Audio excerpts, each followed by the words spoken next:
저는 이제 그동안에 집사람 불편하고 저거 둘이만 있다가 새끼들이 뭐라고 하니까 좁은 집에서 애들은 와갖고 지금 머리서 왔다고 또 피곤하다고 들어서 늦잠 자고 앉았지 방안 좁지 뭐 여기 집사람 없죠. 그러다 보니까 또 그런 대로 해서 막 집에 묵고 뭐 잠깐 묵고 내기도 먹고 먹다 보니까 그랬다 보니까 아 이것이 명절이 같다고 생각이 들만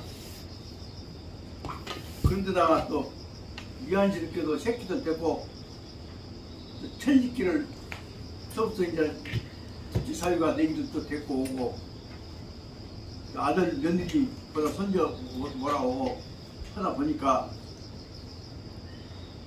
큰 잔치는 아닌데 그래도 참 박격찍고 악격찍고 할 때다가 한 가지 재밌는 것은 이제 손자가 이번에 이제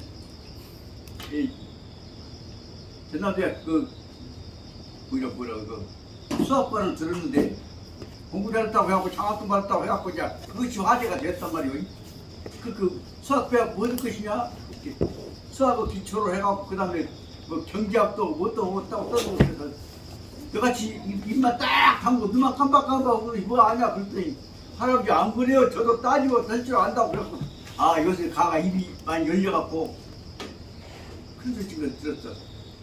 더군다나 이제 내가 아들이 사실상 서울에서 에듀일이라고 제일 큰 그 공무원 학원에서 서울대 고대 대표로 붙어갖고 아주 코너에 몰리고 있다가 해갖고 당장 이제 지 몫을 찾아갖고 근데 그쪽에서 지금 대전에 관한 권위를 받았다고 한다고 근데 대전 갖고는 안 되겠다고 대구 쪽을 준다고 해서 대구 쪽 가려고 안 되겠다고 어디로 가는 쓰느냐고 그러니까 물어보니까 부산 쪽이 제일 사람들이 의식이 터져갖고 거기서 뭐인다 그럼 다 모아진다고 그러 부산 쪽으로 한번 가고 싶은데 아버지 돈이 없는데 어쩔까요? 그래서 알아봐 보자 그렇게만 하고는 어저께보다 이런 일 저런 일 하다 보니까 덮어보고 뒤집어보고 해갖고 새로운 충격에 대응하는 자세를 갖춰야지 옛날처럼 가만히 앉아갖고는 안 되었다 생각이 들더라고. 그래서 어떻게 보자면 저더라도 이제 늙었다고 쉬지 말고 몸부림을 쳐봐라 하는 것도 다시 한번 충격을 받았습니다. 그런데 이제 그저께 얘기를 해서 아들내미가 집이 종영하고 상의를 해갖고 형님 큰아버지하고 아버지하고 모시고 우리 같이 점심도 한번 합시다. 그래갖고 어제 88세 된 형님 그거 이제 같이 식사를 했는데 벌써 그분이 우리 형수님 상처하시고 지금 10여 년이 넘은 후에 얼마나 외로우셨던지 그리고 나이 잡순 분하고 같이 동거를 하시다가 그냥 봐도 또 애들 있고 그러니까 또 노인이라고 나 이거 못 듣겠다고 그래갖고 가졌다 그렇게 결국 이제 둘째 아들이 저기 거기다가 요양원을 좋은 데를 골라갖고 거기다가 요양원에 편안히 계시죠. 그러고 모셔 갔는데 요양원에가 아무리 좋은 데 있어봤자 노인네 혼자 어떡하시오.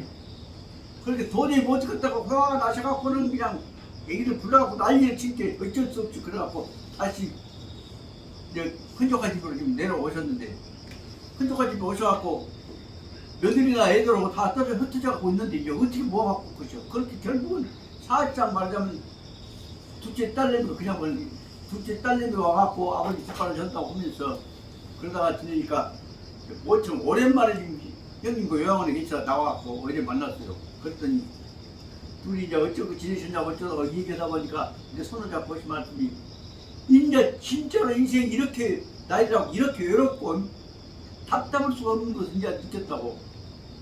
세상에 텔레비가 있으면 뭐하고 그 뭐라고 그래 비디오가 있으면 뭔 생각이 무슨 것이냐. 저녁에 잠은 안 오는데 누구 만나서 얘기할 사람도 없고 그런다고 해서 그날 아들 불러갖고 얘기할 수 없는 것이고 더군다나 며느리를 한다거나 딸내미들 손자들 부를 수도 없는 것이고 그러다 보니까 그럼 텔레비고 뭐 연속극이고 뭐 아까 비디오가 지긋지긋해서 보기도 싫고 화딱지가 나고 그래서 어떻게 악이라도 한번 쓰고 싶고 그런 얘기할 사람도 없고 그랬는데 오늘 동생 만나기 이렇게 좋은데 그래갖고 얘기하다 보니까 뭔 얘기가 나오냐. 절대 이제 모든 얘기가 다 옛날 할머니 아버지 계시고 좋게 살았을 때 막짝지근했던 이 그리워서 이제 외로움 속에서 이제 그런 것도 느낀 얘기를 했어요. 그러봤자 우리는 옛날 그 시대를 살았지만 요새 젊은이들 모르잖아요 그 시대를. 그러니까 아버지나 장갑이가 한 얘기가 좀 깝깝한 얘기, 구시택태운 소리만 해주신다고. 그래서 둘이 앞으로 동생 좀 우리라도 좀 만나세. 그래서 그러십시다. 그래갖고 그런데 이제 보행을 잘 못하시니까 누가 안내하고 생겼거든요. 그래서 앞으로 주기적으로 그래도 핑계대고 내 아들보다 대구에 가 있건 부산에 가 있건 한 달에 한 번씩은 두 달에 한 번씩 꼭 오니까 그래갖고 나만 만나지 말고 큰아버지랑 같이 밥도 먹고 보자. 그랬더니 그러자고 해갖고는 이제 오랜만에 그 이제 조카를 보니까 아니 우리 토니가 이러고 컸던 자가 누구야? 그러고 하더라고. 그것이 오늘날 우리 가족제도가 얼마나 해체되어 버렸는지 그런 것을 빼사무치게 듣기에 한 느낌을 어제 가졌습니다.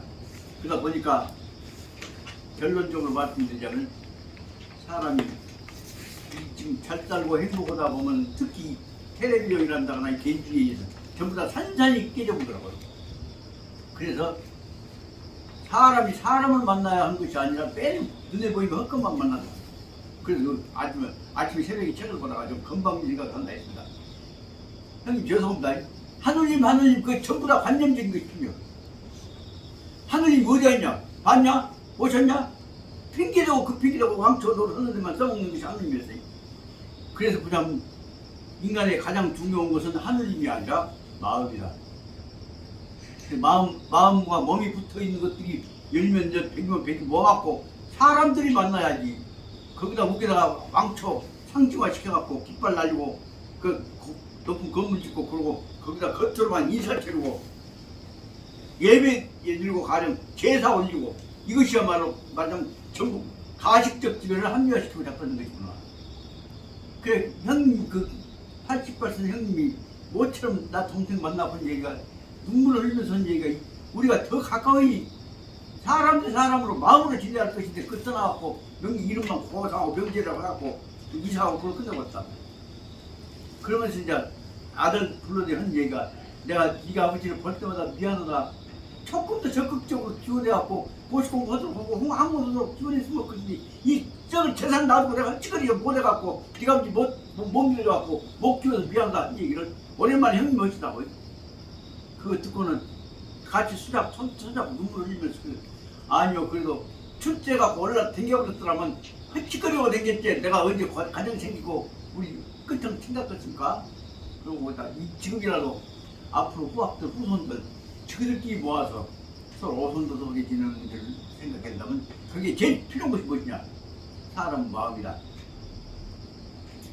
마음에다가 그 껍데기 건상을 씌우는 것이야말로 그것은 우리가 조심스럽게 받들고 교육하고 지켜나가는데 표준은 될지 모르지만 그것이 굉장한 것처럼 거기다 붙여갖고 그것이 중심이고 우리 자신이 부수물이 되어서는 절대로 안 되겠다는 생각을 새벽에 다시 책을 보다가 했습니다. 그래서 다시 말하면 그 하느님도 무엇에 이루어지냐? 우주 조그마한 알갱이에 의해서 이루어진 것이 하느님 자체는 힘이 없다. 특히 어저께 그저께보다 새끼도 왔다 갔다 하니까 정신없어갖고 집사람 마사지를 못 해줬거든요. 그렇게 여기 새끼들 가버렸을 때 여보 나 필요가 없지 발바닥 마사지부터 해주란 말이오. 그 중요한 문제는 무엇이냐? 발바닥 마사지를 하기 때문에 그 기운이 심장으로 가고 머리로 간단 말이오. 바쁘다 핑계라고 발바닥 마사지 안 해보면 힘이 빠져오잖아요. 그래서 하늘도 수도도 저 변두리에서부터 오는 자국에 의해서 가운데로 모아지 있게 중심이 된 것이지 중심 자체가 있는 건 아니다.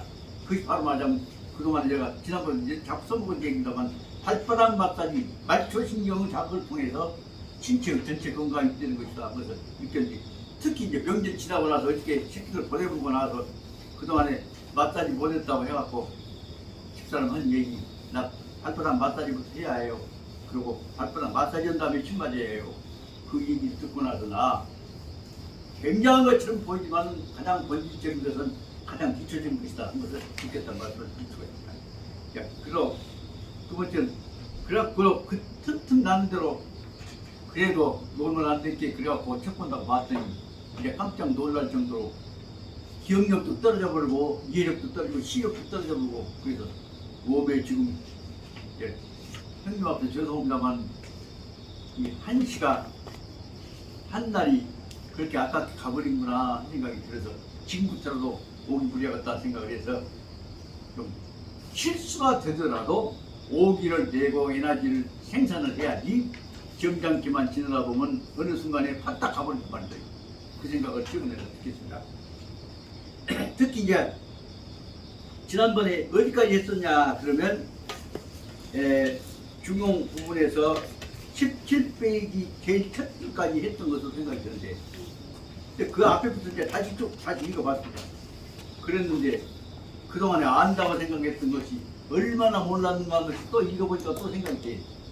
그래서 다시 말하자면 중용만 보면 중용만 모르는 줄 알았더니 맹자하고 같이 병행해서 읽으니까 맹자 있다 보니까 중용 모르는 것이 나오고 중용 있다 보니까 맹자 모르는 것이 나오고 그래 보니까 다행히 내가 맹자하고 중용하고 경목요결하고 같이 연결시켜서 두어보다 보니까 내가 거짓말로 뻥 틀고 공자하고도 그 버스가 내 마음속에 환히 보이단 말이에요.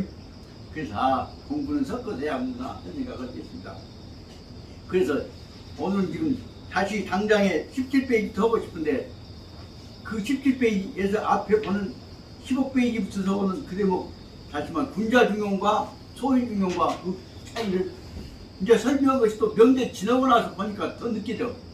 그래서 오늘은 이 소인중용을 설명하는 대목에서 혹시 더 다른 이유로 그동안 못했던 것이 들려질 수 있겠다 싶어서 다시 읽고 보니까 실은 거기 15페이지, 16페이지 나오는 소인중용 쪽이 그런 역사적인 사실 찾아가면서 흘러가다 보니까 그동안에 잠깐 쉬었다는 것이 이렇게 어려워져 버렸어요. 그래서 그 소인중용 그 다음에 17페이지 이하에는 반중용에 관한 부분을 설명하고 있는 것을 보니까 진짜로 우리가 지금까지 중용 그 요해 지표 갖고 한자 문자만 갖고 설명 같은 것들이 우리나라가 얼마나 형식적인 교육만 해왔던 것인가를 뼈저리게 느꼈습니다. 그래서 오늘 대단히 미안합니다. 그래도 다시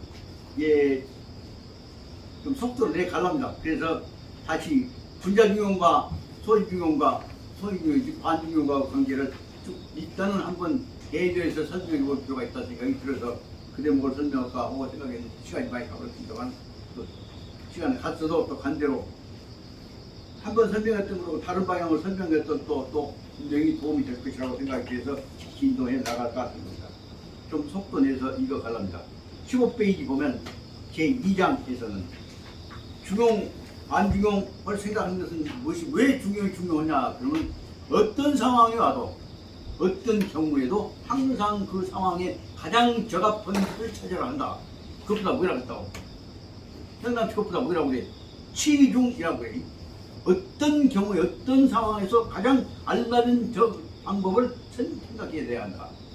그것이 바로 말하자면 중용의 근본 뜻인 것만이 아니라 사람도 그걸 가장 근본 뜻이라고 생각을 한다고 했어요.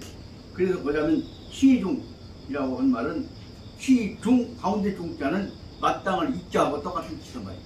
그 중자 얘기 나올 때마다 제가 생각나는 것은 중이 무엇이냐? 딱 알맞춘다, 맞춘다 하는 뜻이다. 그래서 그 잔소리를 자꾸 해서 죄송합니다만 제 종교 할아버지께서 우리 이제 할아버지 형제한테 실형제인데 그 여섯 개 번 할아버지께서 이 양반이 이 합자가 살아있다 중돌국자 출신인데 그분이 항상 하신 말씀이 그때 나 어렸을 때 보면은 야 한담아 너 대중이 어떻게 생각하냐 얘 대중이 없고 훌륭한 지도자인데 야당인데 고생만 많이 했죠. 아니야 너 내 말 잘 들어라. 왜요? 대중이가 한번 대통령 할 거다. 몇 년 전 얘기 30년 전 얘기. 그래서 어떻게 하시오? 그 큰 대자 가운데 중자가 맞을 중자다. 사살로 관역에서 쓰면 딱 맞춘다 진짜. 어째 대중이라는 님은 크게 한번 맞춘다는 말은 대통령 행문다 말하겠냐? 그래서 그냥 한 3, 40년 전에 하신 말씀이 그래요. 그랬더니 아니랄까 그 다음에 그냥 그 대중 크게 맞추기 전에 그 할아버지 돌아가셔보고 대구씨가 대통령이 딱 되면서 그때마다 생각했던 것이 뭐냐 가운데 중자를 뜻있게 보려면 맞출 중자로 봐야겠다. 그래서 나는 예중씨 얘기할 때 이름만 나오면 막 가운데 축제만 나오면 그 야당 운동 하시고 성격이 불꽃 같았던 그 종교할아버지께서 예진 대통령 한 먹게라 하신 말씀 뜻의 그 가운데 중자가 맞을 중자란 말이에요. 딱 맞을 중자. 근데 그 뜻이 뭐냐? 여기서 말하자면 중용은 중자하고 똑같은 뜻이라는 생각이 들어서 말씀을 드리고자 합니다. 어떤 때, 시는 때 시자지만 상황 시자입니다. 어떤 상황에도 항상 적절하게 맞게 골라야 한다는 뜻이다. 그러면 어떻게 한 것이 옳냐? 군자는 항상 그 상황에 맞게 이기 때문에 군자의 중용은 여기 뭐 시중의 중용이 되는 것이고, 그다음에 소인의 중용은 못 맞추기 때문에 반중용이라고 합니다. 왜 뜻이거리만 합니다. 그것을 설명하고 있는 것을 여기서 지금 기본적으로 설명하고 있고, 세상의 중용의 제2장은 거기 써져 있는 대로 두 줄이란 말이에요. 공이왈 공자님께서 말씀하시기를 군자는 중용이고 소인은 반중용이다.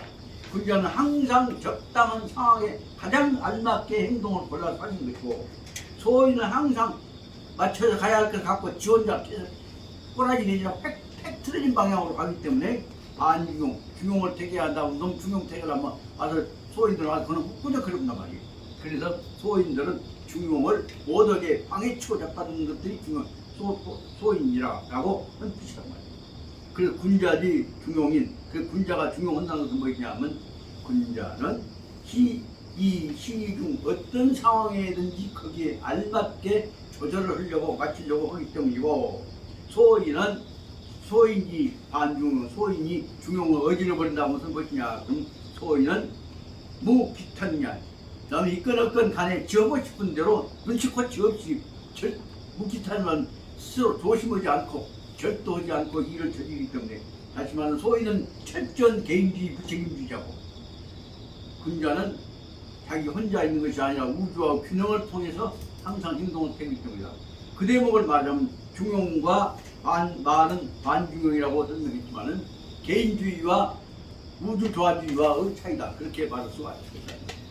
이것을 역적 번역에서 하신 말씀 보자면, 공리설 공자님께서 말씀하시기를 군자는 중용하고 소인은 입에 중용한다. 군자는 항상 전체의 균형에 맞추어서 행동을 하는 것이고, 소인은 항상 전체 균형을 어지러 불나온 방향으로 가기 때문에 소인이 있는 곳은 항상 무질서하고 혼란이 온다. 그것을 말씀하십니다. 군자지 소이 중용, 군자가 항상 총 전체의 균형을 맞추어서 행동하려고 하는 가각은 뭐냐? 소인은 군자지 소이 중용은 시, 인리, 군자, 수시, 주도, 적중, 군자가 항상 적절하게 균형을 맞추려고 하는 것은 무엇이냐면, 이것이 이로 인하여서 중용을 통하여서 군자가 위 수시 그 때에 맞추어서 주도 적중 가운데 중용에 알맞는 정도에 맞추어서 주도 행동을 하려고 한다. 여기 주자가 뭐라고 하냐면 그냥 할 행자하고 똑같은 뜻이지만, 여기서 특별히 저는 주자 나올 때는 경제의 주자는 뭐냐면 알맞게 행동한다. 그런 뜻으로 해석하고 싶어서 이분 의미를 그 규범에 맞게 알맞게 행동한다는 뜻으로, 행동거지를 알맞게 한다는 뜻으로 지금 의미를 좀 강조해서 이유로 하는 그림으로 고쳐야다가 빈별을 붙이면 주자는 행동할 주, 알맞게 행동할 주자로 해석했으면 좋을까. 항상 이분을 일단 하여튼 주자가 나오면 그래서 알맞게 행동한다 그 뜻으로 강조를 해왔습니다. 그렇기 때문에 군자가 하는 중용은 무엇이냐 하면 알맞게 적중하게 행동하는 것이고, 그러므로 무과무불급, 그러므로 딱 알맞기 때문에 그 무과 그동안 지나치는 바도 없고 아직 미급 모자란 바도 없게 딱 알맞게 한다는 말을 설명하려고 지금 문자를 골라서 축자하고 중자하고를 연결시키고 있습니다. 거기에 비해서 소인이 까닭은 뭐냐면 소이 입의 중용 men들어가 하려면 꼭 그런 거 가지고 입에 어지러버리는 짓거리를 하기 때문에 소인이라고 말합니다. 소인이 소인이 까닭은 중용을 위배합니다. 위배한단 말은 중용을 이루어가려고 하면 그러면 깨판 깨부다 위배란 말 배반한단 말이에요. 그러므로 시 인위 소인, 그러므로 소인은 왜 어째 소인이냐? 이 사람은 사무기탄이라. 사는 금방질 타자, 방자를 타자죠. 방자 해갖고 무기탄이라. 기자는 상가할 자, 피할 기자, 탄자는 조심을 타자. 그는 항상 자기가 행동을 조심해야 할 것이지 조심은 말은 없이 지 하고 싶은 대로 해버린다 말이죠. 그것이 무사무기탄이기 때문에 그러므로 소인은 위배 중용이어서 그래서 주도 극단 꼭 저 혼자 개성을 내세운 방향으로 해갖고 극단 방향으로 전주 오로지 멋대로 전자는 독교 전자죠. 혼자 결정한다는 뜻이니까 전주 혼자 꼭 그쪽으로만 가려고 한다는 뜻입니다. 여기 전주 극단에서 근래에 제가 운동일한다나 사람들 보면서 말했거든요. 대충 방향으로 가자고 얘기하다 보면 꼭 어떤 경우에서는 자기 주장을 내세우기 위해서 산을 다 꼭 깨버린 것들이 계속해서 나옵니다. 그 대목만을 훈련시키면 우리 사회는 충분히 민주화로 이루어질 수 있는 것이고 사회적 평화도 이루어질 수 있는데 우리 사회가 갖고 있는 결정적인 문제는 특히 제가 독일에서 청소년들 교육을 한다거나 국가교육체제고 우리 체제고 보면 이론적으로 추상적인 얘기를 하다가 보면 결론 부분에서는 꼭 뜨자고 함께는 일반 이익은 생깁니다. 그런데 뭐냐면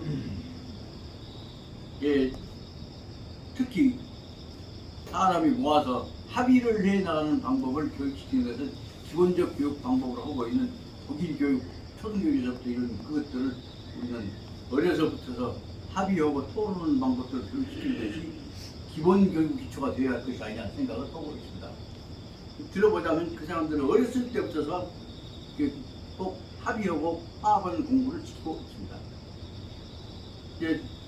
특히 옛날 그쪽 관심 많이 가졌으니까 얘기를 지금 다 잊어버렸는데도 보자면 반드시 만나면 어떻게 했으면 쓰겠냐 토론하는 방향을 갖고 기본적인 얘기를 하는데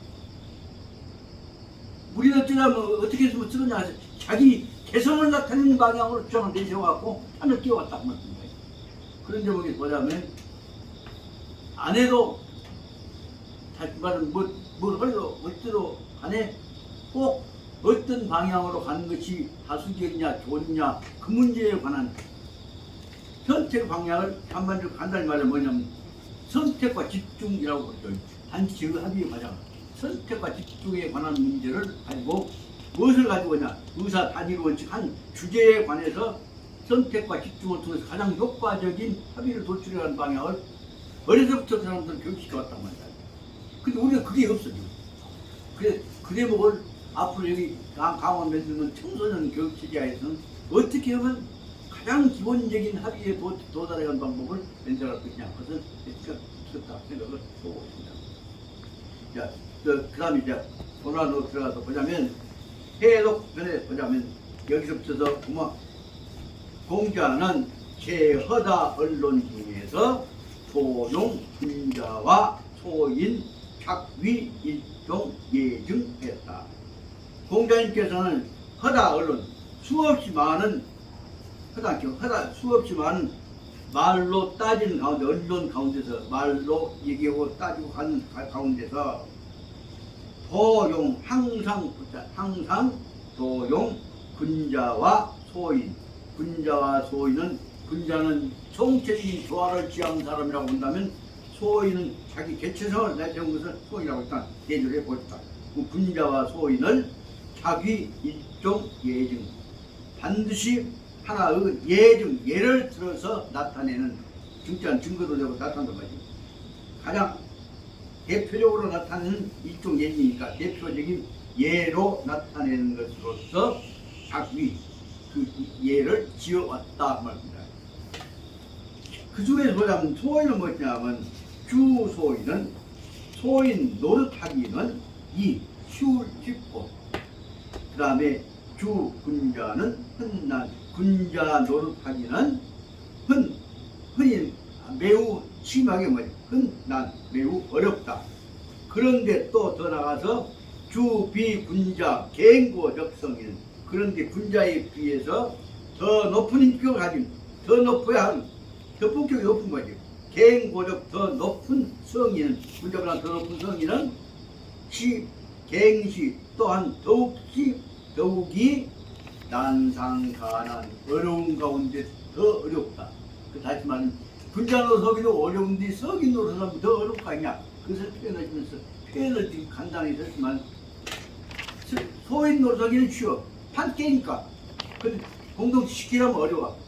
그래서 말하자면 옛날 명절 때마다 느껴지는 것이 큰 집안을 이끌고 가정을 화합시켰던 중요한 역할을 하셨던 그 집안 제일 중요한 누구였냐 그 집안의 주모여 만화입니다. 어른이나 그 남자들 할아버지들은 하고 큰 소리만 있어. 그러나 그 문제 윗사람도 모시고 아랫사람도 모시고 일꾼들도 모시고 아래 것들 뒷바라지까지 해주고 다 흠없이 하면서도 원망하지 않게 서로 안 싸우게 하려면 그다음 뭐예요? 그것이 전부 누가 하냐면 그 집안을 주인이 이런 굳이 말하자면 주모 어머니도 한 사람 중에 어떤 역할을 한 사람이 주모 역할이었어. 그러다 보면 주모 역할이 제일 어려웠다고 봅니다. 왜 이 말씀 드리냐면 우리 큰집가 사동 정부에 근무할 때는 그때만 하더라도 명절 때만 되면 적어도 한 100여 명씩 손님이 와. 그러면 그 일꾼들까지 뭐까지 다 따뜻거리면서 문둥일 뭔일 했다고 전부 모아둔단 말이야. 그럼 그 일을 하신 양반 따뜻한 양반 누구냐 그러면 그 통책임을 지고 있는 우리 큰어머니예요. 큰어머니는 어떤 일이 있어도 회를 내셔서 나무란 적이 없어. 우리 할머니도 마찬가지지만 어떤 경우에도 주모들은 호령을 호통치고 쫓치려고 나무라고 그러지 않았어. 그것이 말하면 집안이 우애하는 데 제일 중요한 역할은 그 주모가 그 집안의 주인이 되어지는 안부인이 무게도 따뜻고 밑도 따뜻고 중간도 따뜻고 다 안 붙게 시끄럽지 않게 따뜻한 사람이에요. 그러고 나면 그 다음엔 몸이 바강바강해. 그렇게 그 고생하신 큰어머니한테 백부님같이 호걸스러운 양반도 어쩔 수가 없어. 미안하게 나중에 나도 이제 갚으면 어째 그 당신이란 말 그때 잘 못했어요. 지구가 괜찮으신가 몰라. 자기가 지구 아까 과거하셨는데 괜찮으신가 몰랐어요. 몸치나면 못써요. 그것이 이제 최고 마지막 위로예요. 나는 지금 그렇게 안 해. 아따 엄마는 불편한 사람 바보냐고 했었네. 그리고 오늘 밥이 맛있네. 나는 이제 좀 싱식이나 그렇게 하지만 그러나 그때 어른들은 차마 하나님한테 알랑들도 못하고 점잖은 그런 얘기가 참 오늘 그래도 그 어려운 일 다 무사히 마쳐서 대단해요. 그것이 유일한 부인에 관한 칭찬이었어요. 근데 그 모습이 항상 다 감싸진 역할인데 그때마다 어른 역할은 양반들은 절대로 구체적으로 나무란 것이 아니라 대체적인 방향으로 따르려고 했어요. 오늘 좀 잔소리가 되어 저도 온다면 우리 할머니 말씀을 드리자면 우리 할머니는 우리 할아버지한테 제추로 시집 오셔갖고 할아버지 돌아가서 서른 하나 혼자 되셨지만 그래도 당신이 이제 칠형제 집안은 큰 면이요. 그 집에 축구 오지기만 해. 그러면 다 모아갖고 뭐라면 부대하고 싸움 나면 전부 어디로 오냐면 호통 쳐보면 안 오잖아요. 싸움 나고 그러면 다 부르고 그러면 이제 전부 그 아까 말한 칠형제 집안에 그 조카들이 그러니 세상이 형님한테 얘기했더니 형님이 나보라고 나무 비었다고 나 두드러 패갖고 많이 바뀐다. 형님이 날 때렸더라. 그러면 왜 이거 자꾸 나무 안 나버려야지. 그 어디를 때렸냐? 다쳤냐? 괜찮냐? 약치리고 그러나 밥 먹어라. 그러고 네 큰형이 성질이 급해서 그러지 마음이 불량하거나 독살스러워서 많이 있게 나중에 가서 네가 큰날 대하라 하고 형은 네 형도 더 너무 풀어보겠다. 너희들끼리 꽈가지고 있으면 쓰겠냐? 그래서 밥 먹여갖고 달래고 보내고 꼬다 보면 하루에 온 집안이 칠형제 집안에 온 집안이 시끄럽었어요. 그런데도 그때마다 꼭 끝나고 나서 하신 말씀이 이번 일 큰 일보다 치렀는데 그리고 큰 실수 하나 없이 사고 하나 없이 이번에 다 원만히 치러진 것이 우리 식구들 모든 식구들이 다 정성화합해서 이루어진 것이기 때문에 참 우리 집안이 자랑스럽다. 우리 집안 이렇게 하면 복 받겠냐? 그렇게 얘기했지. 네가 오늘 네가 제일 열심히 했었다. 그 개별적인 칭찬을 절대로 안 했습니다. 그 내가 할머니한테 배운 방법이 있다면 개별적인 칭찬 순서대로 해갖고 네가 제일 1등이다. 그 말 난 절대로 안 해. 속으로는 아 이런 말씀인 줄 알지. 살짝 모르게는 그 아까 그 일이라고 네가 수고했다. 자네가 제일 했었네. 하지만 대놓고는 이번 일은 남자 1등이요. 그렇게 하면 싸움 붙이잖아요. 그 우리 집안 전통이 바로 뭐냐면 속이 애가 바금바금 타도 절대 겉으로 안 나타내고 속으로 계산하고 따뜻거려 가면서 아따 오늘 참말로 큰일 하나 사고 하나 없었네. 가만히 있자. 아까 뭐 쪽박 하나 깨지고 있던가 그거 뺏기 바가지 하나 깨지고 뺏기 그건 사고 없네. 그렇게 해갖고 따뜻거리고 덮고 한꺼번에 칭찬해 주는 것이 우리 집안 일이었던 그 것입니다. 그것이 바로 뭐냐면 중용이라고 한 것에 나오는 가장 중요한 문제는 뭐냐. 중용에 있어서 중용은 전체가 화합하도록 하기 위해서 역할을 하는 것이 군자 중용이지. 이 중에서 아무개 제일 잘했어. 내가 똑똑하게 봤더니 내 말 그때 박수 쳐! 그런 식으로 한 것이 중용이 아니다 그 말이지. 다 화합해 가는 방향으로 하고 당신은 그러면 한 얘기가 아이 그놈이 고생하셨는데 그놈이 어쩌고 나야 가만히 앉았었는데 내가 뭐 한 것이냐. 다 니희들이 이렇게 했었다. 아무개는 더구나 뭐 부사리 끄고댕이다 돈을 받아가고 다쳤다면서야 괜찮냐? 그렇게 해서 누르고 그것들이 우리가 앞으로 큰 일을 해나가는 데서 해나가려면 화합을 위해서 자기는 숨겨버리는 태도를 가야 하는데 그 모습을 자기 숨겨버리는 태도를 놈들이 보게만 만들면 된단 말이에요. 근데 지금 안 그러잖아요. 꼭 어떤 신식 유학 갔다 오고 신식 멋쟁이 새로운 재치 정부가 오면 꼭 아따 이번에 이제 아무개 시아지가 와갖고 아주 그냥 굉장히 잘했어. 누구는 또 그것도 잘하고 그럼 다시 말하면 개별적인 칭찬 잘해주면 좋은지 알지. 그냥 큰 차원으로 보면 개별적인 칭찬은 큰 차원으로 보면 사람 차등면 되잖아요. 그래서 아무개를 나보다 아무개를 취해 주시게 그래갖고 의지하는 동안에 차등이 생깁니다. 그래서 내 보기에 결정적인 문제는 글로 인해서 집안이 후회가 깨지는 건 뭐냐면 동서들끼리 큰 동서한테 칭찬 많이 받은 동서고 미움받은 동서고 그것이 순간 얼마 지나면 갈려져. 그것이 결국 집안 우위를 깨버리는 결과가 되더라고. 그래서 내가 맞아 못 나갔습니다만 중용은 무엇이냐. 절대로 특별히 개별적인 칭찬을 않고 전체를 화합한 방향으로 묶고 가는 것이 중용이지. 특별히 안게 이건 잘했어. 그 사람을 박수 칩시다. 그렇게 해갖고 그 사람하고 다른 사람을 찾아내는 자고 절대로 공부를 한다거나 집안의 어른이 안 한다고 말이에요.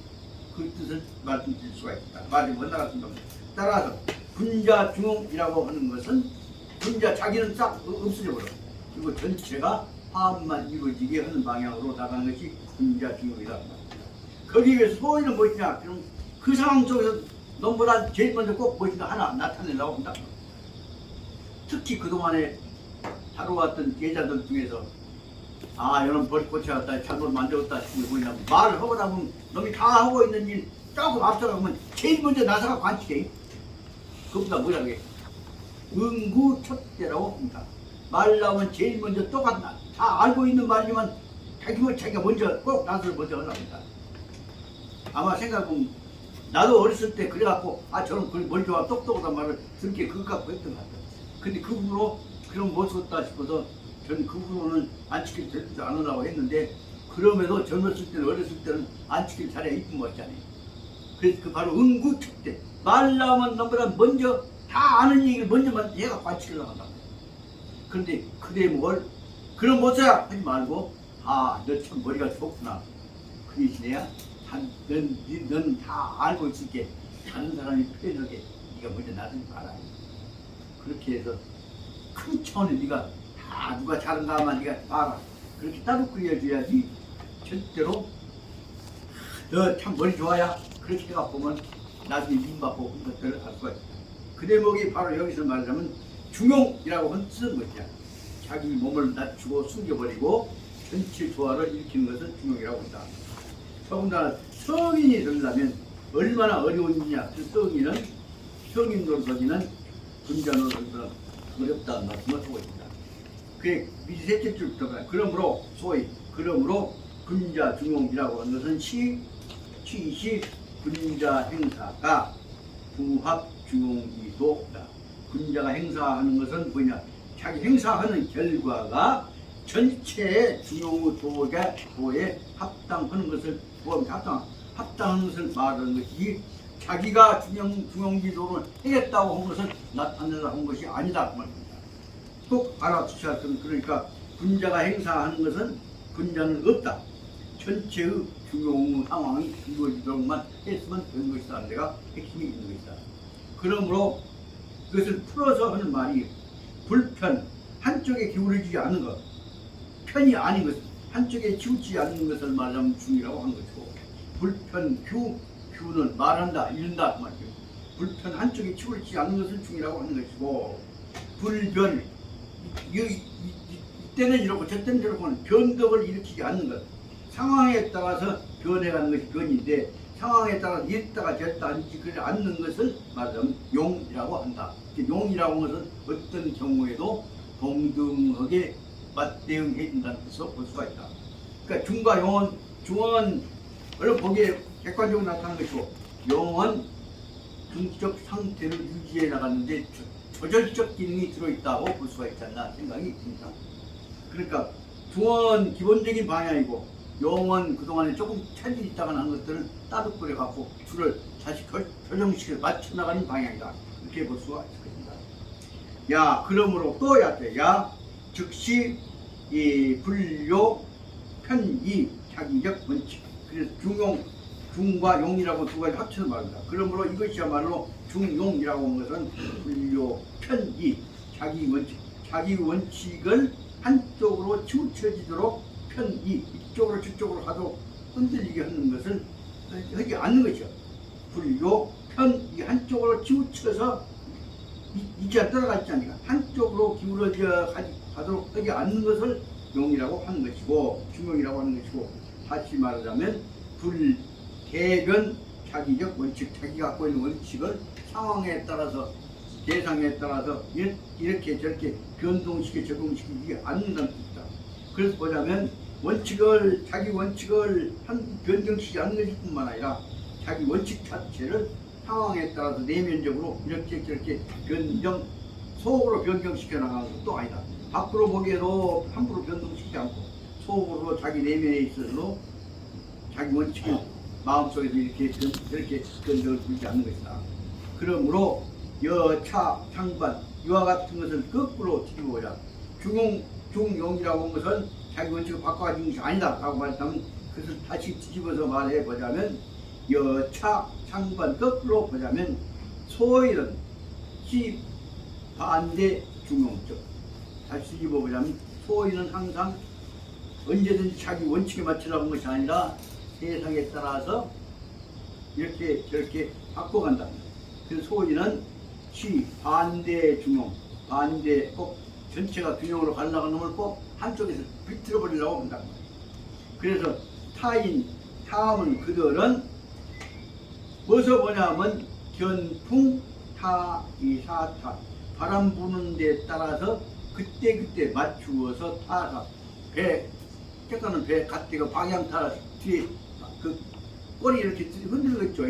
방향 탈 키를 바람 부는 쪽을 파가면서 적당히 해 나가는 것이다. 그건 다시 말하면 원칙에 따르는 것이 아니라 상황에 따라서 하는 것이다. 그렇기 때문에 소인이라고 합니다. 그러므로 소인 중용은 무원칙 가강 할 것만큼도 원칙이 없이 그 말은 다시 말하면 언제든지 가변적으로 해서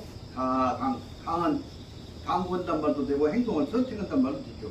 그래서 원칙 없이 이랬다 저랬다 하는 것이라고 말할 수가 있습니다.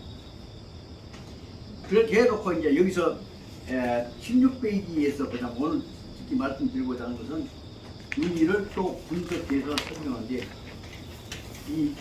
이제 뭐 중공 2장에도 불구하고 중공 우리 그 원전에 나온 것들에 비해서 우리나라에서 나왔던 원전에 비해서 아주 상세하게 이해하기 쉽게 분석을 설명하고 있습니다. 인생적 도로는 사유사조, 조는 갈래라고 합니다.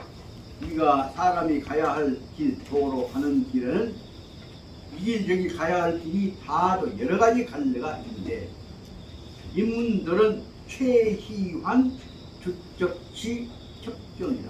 그런데 사람들이 가장 희환, 기쁘게 쉽게 즐거워하면서 가고자 하는 것은 최희환 주적, 주는 달릴 주자가 간다고 했다.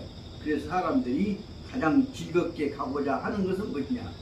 그것은 첩경이다. 목적지에 바로 제일 가깝게 하는 것이죠. 첩경이라는 게 이 지점과 이 지점과 직선으로 그어놓은 것이 첩경이죠. 가장 빠른 길이다. 단시 주 첩경한, 그런데 이 첩경이라고 하는 것은 가능 면님 가까이 보자면, 면님 얼굴을 대놓고 보자면 큰 타기도, 무엇이 첩경인가 자세히 보자면 실제로는 지금 아주 여러 가지 길이 있다. 얼른 보기엔 제일 가까운 것 같은데 실은 자세히 들여다보자면, 면님 얼굴을 맞대고 자세히 들여다보자면 큰 타기도, 여러 가지 기나 도나, 기는 갈래란 뜻이고 도는 길이란 뜻이고 여러 갈래길이 수없이 많은 갈래길인데, 그놈을 이제 그러면 어떤 것이 진짜 첩경이냐를 설명해 나가기 위해서 이 비유를 하고 있습니다. 실은 얼른 보기에는 이런 것들이 첩경같이 보이지만은 얼른 보기에 첩경인지로 갔다가 보면 이 길에 갔다가는 죽어야 한 말이 설명하고 있습니다.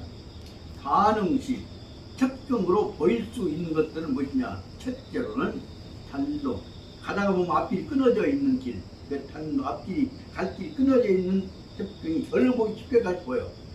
그 다음에 전로, 단로는 끊어질 단자고 전로는 막힐 절자고 마찬가지입니다.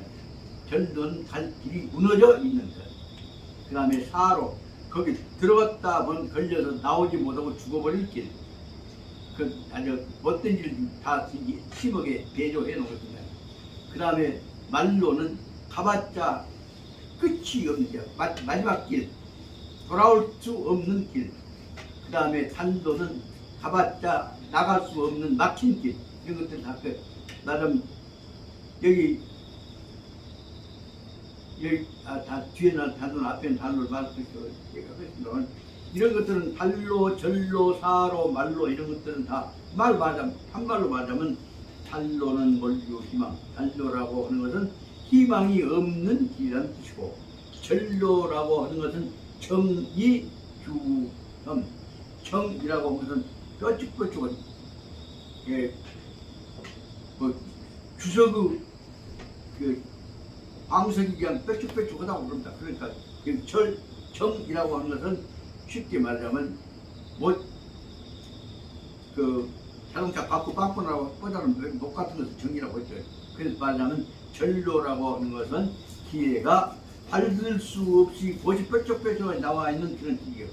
정의, 주험, 달려면 아프게 하는 위험이 있는 못 같은 것이 길을 막고 있는 길이다. 다른 말로 하면 막판이라고도 한다고도 설명되어 있습니다. 그리고 사로는 김미 불로, 사로는 어디를 갈 것인가를 김미 알아보려고 해도 미불로 갈 길을 뚫고 나갈 수 있는 길을 찾을 수가 없단 말이에요. 미불로 이 진미, 길을 고르려고 하자면 알 수가 없는 길이다. 그런 앞길이 알 수 없는 길이다. 나갈 길을 모르는 것을 말하고, 그다음 말로는 누가 만에 다시 돌아올 수 없는 길이 말로다. 마지막 길이다.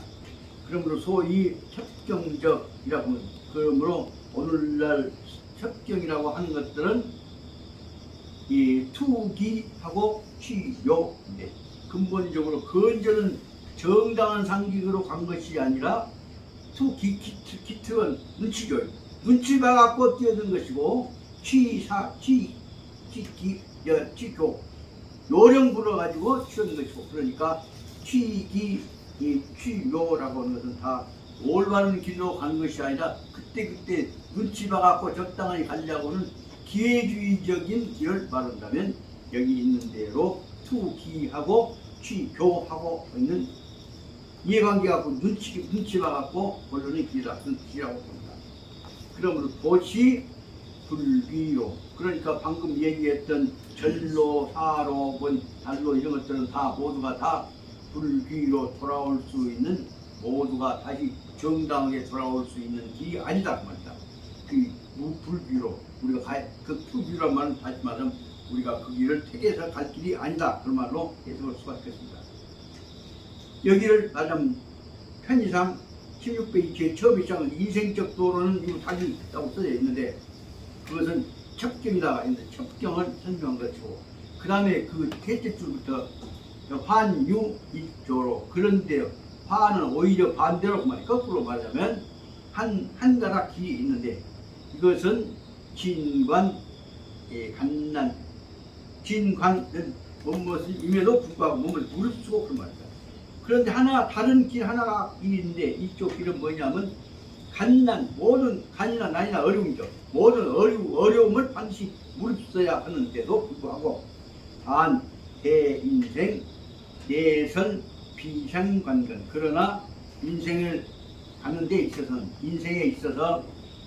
인생에 대해서 내선, 인생 간 길로서 비추어서 인용해서 말을 하자고 하자면 이것이야말로 보통 길이 아닌 가장 뛰어난 비상한 관건이라는 말은 가장 중요한 열쇠와 같은 그 아까 첩경이라는 말과 똑같은 말이에요. 이 길이야말로 모든 어려움을 다 무릅쓰면서도 이 길이야말로 비상관건 가장 특별한 열쇠구멍 혹은 올바른 길이다 그 말입니다.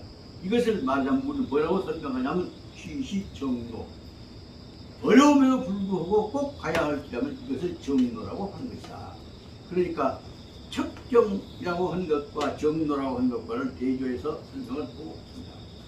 정로는 붉은 근시 일조로, 정로라고 하는 것은 뭐라고 보자면 다만 꼭 하나의 길이라만 볼 수가 없을 뿐만 아니라 붉은 근 개인, 그래서 꼭 한 도로일 뿐 아니라 다시 말하자면 정로라고 하는 것은 단지 우리가 가야 할 한 길일 뿐만이 아니라 또 다시 말하자면 갱시 대대도로적 인생태도, 대대도로적 기다렸다가 가야 할 대대도로적 그 말은 기다리면서 바로 가야 할, 그래서 말하자면 대대도로를 정도라고 할까요? 정도의 인생태도라고 볼 수 있다. 그 어렵지만은 꼭 참고 견디면서 가야 할 길을 말하자면 정로라고 한다. 그 도로는 이 정로라고 하는 것은 단지 가야 할 한 가지 길뿐만 아니라 또 하나는 꼭 참고 견디면서 반드시 가야 할 대대도로적 인생태도, 이 길을 꼭 가야 할 인생태도로서 가야 할 길이라고 설명하고 있습니다. 다시 말하면 정로는 취시 불편불이지도, 그러므로 올바른 길이라고 하는 것은 한쪽으로 기울어지는 길도 아니고 한쪽 길도 아니고 불이는 치우쳐졌다는 불편이나 불이나 마찬가지겠습니다. 그래서 그 다른 말로 하자면 이것은 가장 공정한 정당한 길이란 말을 지금 정로를 다시 두 번 강조해서는 말이 한쪽으로 치우치지도 않고 한쪽에 의존하지도 않고 하는 길이다. 그래서 다시 말해 정로다. 정로는 그래서 다른 말로 하자면 중용길이라고 할 수 있는 것이고, 중용길이고 동시에 일조 비상 난 단시 유일 등성공적 노다. 그리고 이건 비상한, 보통은 아닌 특별한 것입니다. 일단 비상을 설명합니다. 이 길이야말로 중용기도는 특별한 특별히 어려우면서도 선택하기 어렵다고 말이죠. 비상난, 아주 어려우면서도 단시 유일성공적, 어렵지만은 꼭 일이야만이 유일하게 성공할 수 있는 가장 올바른 성공으로 하는 길이다. 여기까지는, 그 앞에는 아까 1번은 첩경이라고 한다면 두 번째는 정로를 두 번째라고 설명한 것입니다. 예, 환유 일조로 두 번째. 그런데 첩경과 정로를 갖고 두견 대조해 가면서 우리가 가야 할 것이 무엇이냐 것을 설명하려고 군자중용이라고 하는 것을 들어서 설명하고 있습니다. 그래서 군자중용이라고 한 것에다가 편의상 3번을 한번 써볼 수가 있습니다.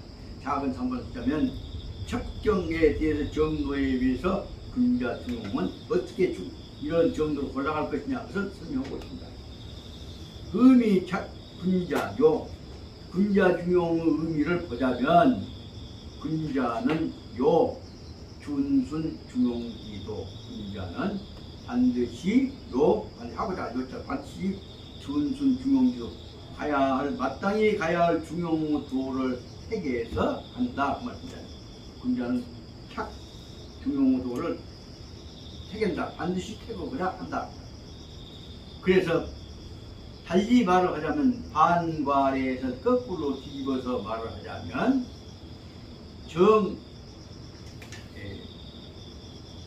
인위 준순요 중용기도 정인 바로 위 중용지도를 따라서 준순 중용지도를 따라감으로 말미암아 할 때 정인은 바로 할 때 그때 비로소 말이에요. 정은 비로소라고 했다. 그래서 우리가 중용도를 따라갈 때 비로소 군자가 제성이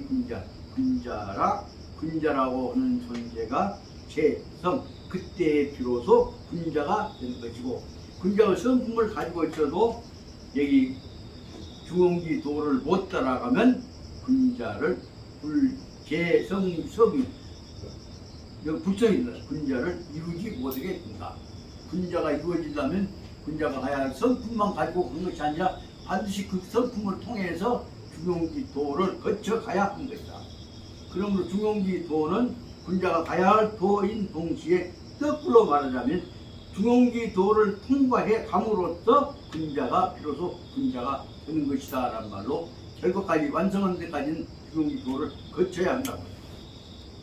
중용지도는 그러므로 선택하는 데가 의미가 있는 것이 아니라 중용지도를 거쳐서 통과해 완성하는 데가 의미가 있다고 봅니다. 거기에 비해서 소인은 반중용 중용지도를 안고 있는 것을 설명하고 있습니다. 그럼 원래 설명한 다음에 이제 좀 쉬랍니다. 소인은 소인은 중용을 따르게 중용 반대하고 있다고 하는데 전명 소인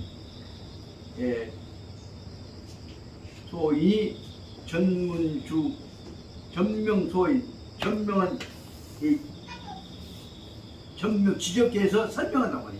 소인을 구체적으로 설명하자면 전문 오로지 꼭 전문주 직봉 소인은 올바른 길로 간 것이 아니라 옆에 산길로 직봉해 옆에 산길로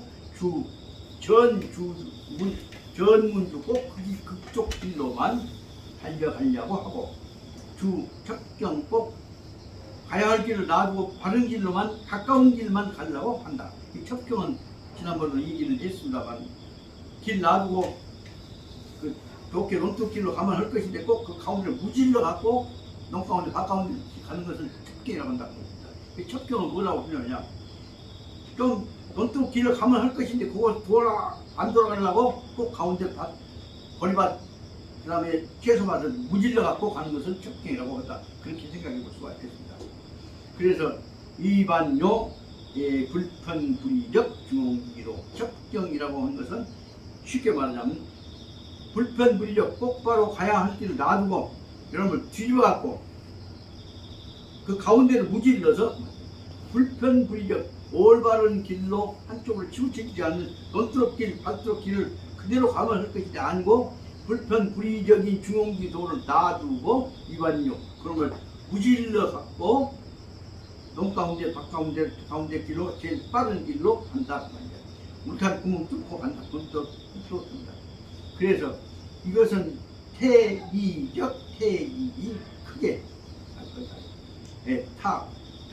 그러므로 타일이 고행이냐. 그래서 그는 반중용한 사람은 그는 반드시 일이 자기 뜻대로 고행지, 자기 혼자 꼭 그 길로 가, 언뜻 길로 가. 그래서 그것은 뭐라고 하냐면 금주 편동, 닭끝같이 날카로운 길, 그러니까 금주길은 위험한 길이고, 또 편동, 또 한쪽으로 치우쳐가는 것인데, 편동은 뭐냐면 이 칼날이나 붓줄기가 그것이 한쪽만 쓰다 보니까 한쪽으로 치우치고 한쪽만 달아진 것이죠. 그래서 말하자면 편동,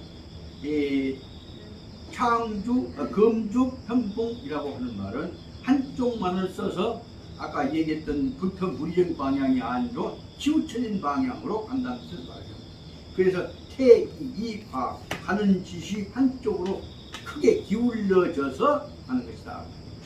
그래서 그러므로 이것은 당연 회인위 반중용. 그러므로 이렇게 한쪽으로만 가게 되면 올바른 길로 중용으로 반드시 가게 되기 모든 것이죠.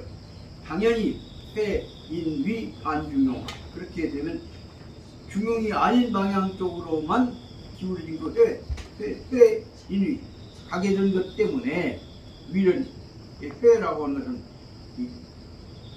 미래 조동사는 이 불확실한 의미를 설명하는 뜻이다. 그러므로 마땅히 한쪽으로 반중용 방향으로 가게 되고 만나게 될 것이기 때문에 그리하여서 이 수도 사물 발전 규적 증권, 그래서 사물이 발전해 나가야 할 정당한 도적 과정이죠. 발전해 나가야 할 규율의 원칙에 위반되어진 징벌 책임을 수도받게 된다. 벌을 받게 된다. 다시 말하면 성공을 못하게 되는 것이라고 볼 수 있다. 다시 말하면 앞에 있는 것은 바로 뭘 설명하려고 한 것이냐면 중용과 분자 중용까지는 설명했다면 뒤에는 소인 중용은 꼭 자기 개성을 나타낸다고 하다가 보면 전체적인 균형에 위반되어진다는 것을 말하고 봐야 된다. 그러면 이제 여기까지는 설명해 놓고 앞에는 쭉 그동안에 있어서 분자 중용을 일반적으로 쭉 설명을 앞에까지 쭉 해왔습니다. 그런데 여기서부터는 이제 분자 중용과 소인 중용과의 대조가 되어지는 상황 속에서 분자 중용과 소인 중용과 사이에 자기 분자 중용을 지키려고 고생을 하다가 어려움을 당했다가 마지막 고비에서 큰 성공은 안 했지만 인간적으로 성공해갖고 다른 사람들은 다 죽음을 당하고 어려움을 당했는데 자기만은 분자 중용을 참고 견뎌왔다가 지켜서 죽은 다음에까지도 칭송을 받는 양홍이라는 사람에 관한 이 얘기를 예를 들어서 설명하고 있는데 이 내용이 참 뜻이 좋아서 오늘 제가 특히 강조해서 말씀드리려고 다시 한번 말씀드리겠습니다. 이 내용을 이제 연결시키는데 문자 사례 조사해보기가 무지하게 어렵습니다. 그래도 한번 해봤습니다. 좀 시간이 너무 지났으니까 쉬었다가